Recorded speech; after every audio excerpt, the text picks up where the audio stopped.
Welcome back. You're now watching the sports segment on the weekend show. And we have our sports correspondent, Ayo Adams, joining us all the way from Abidjan. Good morning, Ayo.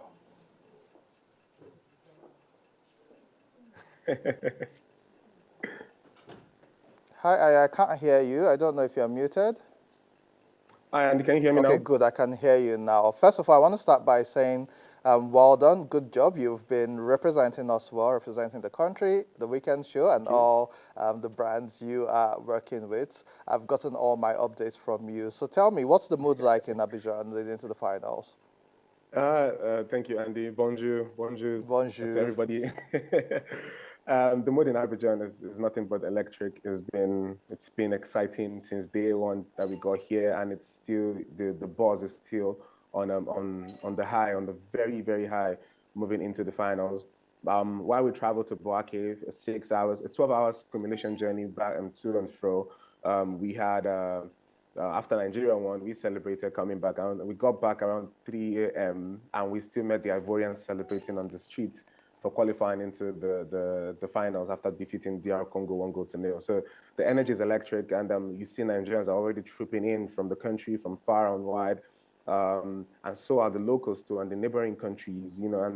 It's and the European journalists, African journalists, South African, North African journalists, Arabian journalists, everybody's here for the AFCON, for the finals. Yesterday was a press conference with the president of CAF, Dr. Patrice Motsepe, and the hall was fully packed with journalists from diverse backgrounds. So it kind of shows you the spectacle that the final holds, the competition holds, and most importantly, the host nation. They have been a welcoming body. Okay, Ayo. So gearing up to the finals, what's the mood with the players? How does that feel right now? I saw a couple of them yesterday at their hotels, and then we saw them a day before at the training ground. The day just after they defeated South Africa, they were back again on the pitch of playing. It's the mantra for them. Go hard or go home, and they are ready to go hard. These lads, they are ready to give it their very possible best. And though the training that they had the day after the South African game was a recovery training and a much more intense training for the bench team. So the players who were in the first 11, from the goalkeeper Nwabali to the captain and Shemi Ajayi, and the fullbacks Basi and Olaino to the forward to Osimhen and the rest of them, they were all resting the following day after the match. But the likes of Terem Murphy, Ahmed Musa, Kelechi Anacho, Kenneth Omere, Paul Onachu, Awazim, Francis Zoll were all on the training ground with the coach and his technical team, trying to get themselves back up for the final. So the mood has been really great. It's been exciting. We spoke to Kenneth unofficially after the training, and he said that they know it's a game of their lives. They know they want to play with every ink of sweat, blood, and tears that they have in their body. It's just one final game to go. So, I mean, from what I can say, down here, they are more than ready. What's your prediction for the finals tomorrow? My projection will always be one way, because it's Super Eagles lifting the trophy for the fourth time.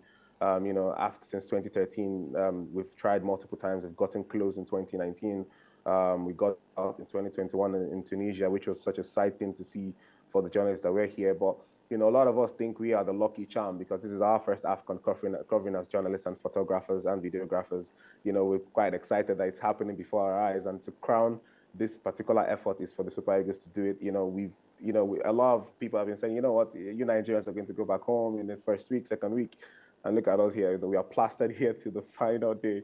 So it gives us a little bit of bragging right in terms of we being here, supporting, pushing out content, working tirelessly day and night. I stay in an apartment with some of the best photographers on this tournament. You'd most definitely be seeing all their pictures online, and you basically know that they work day in, day out. We're out in the morning, we're back at night, pushing, trying to push out content as much as possible. So for us, it's an exciting spectacle for Nigeria to be doing this, and it buttresses our content. The more it buttresses our reputation, the more. At the presser yesterday, just like I stated earlier, the president of CAF clearly stated that that Nigerians are just, the blew his mind away. That if you haven't visited Lagos, he doesn't think you've been through Africa. And he commended the work that we journalists have been doing here, the positivity that trails our work, despite the fact that there are also a lot of negative things that people want to churn out because it's an African tournament. But it's been on the high, and I don't think it's going to drop. When standards are set, dropping it becomes criminal. So for us, I think it also enhanced the kind of work that we do, the kind of economy that we make here in comparison to our own economy, the hardship in terms of converting money and then the money not even being up to what you need it to be, but you're doing it for the passion. So for us and Nigeria, we are solidly behind them tomorrow, come what may. We definitely are confident that they will do it again. Finally, Ayo, the starting lineup, are we expecting any surprises, any change? Do you have any inclinations about what our first 11 would be for tomorrow? Yeah, I think by now, Jose Pizarro, as much as coaches don't like to be predictable, Jose Pizarro is quite predictable at the moment. He's had a winning team that has been doing it since the second match of the tournament, which happens to be the replica of what the final is going to be when we defeated Ivory Coast at the Stade Olympique Alassane, Ouattara, which is going to host the finals. It's.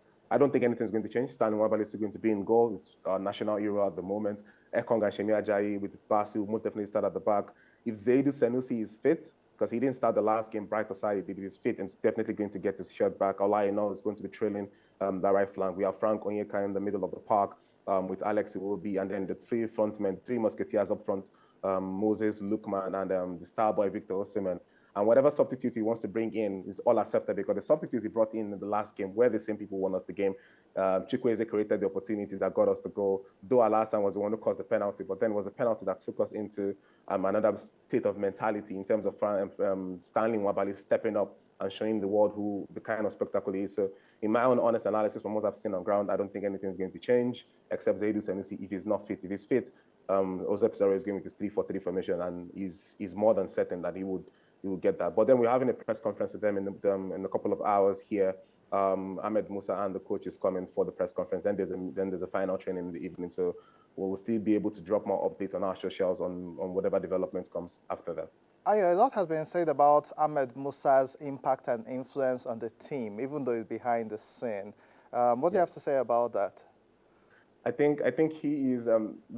Yesterday, I was in the media center and a Cameroonian journalist which beckoned on me and was asking me, that's what happened at the training yesterday. They didn't see the first team, and I'm like, the second team were training, and one of them, someone beside him says he would love to interview Ahmed Musa. That a lot of people want to get Osimhen, but he would love to talk to Ahmed Musa because he's a legend and he's also a leader, and commonly called the governor. He has governed well so far in this tournament.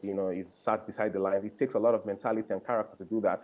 You having known that you played in this team, you've been one of the most important players in this team. At one time, you were the most important player in this team, and now having to sit on the bench, watching the young ones, step into the spotlight in a position that you think you can also do the same. But that's what it costs to be in a team.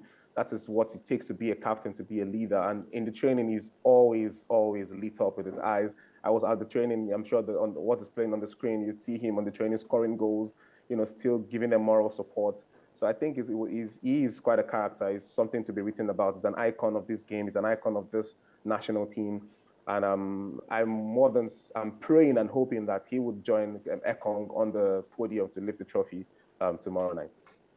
Thank you so much, Ayo Adams, and well done. All the best to the Super Eagles and to Nigeria. We look forward to the finals, and we'll catch you next week. Well done, and do have a blessed weekend, Ayo. We'll take a quick break. When we return, more on the Weekend Show. Au revoir.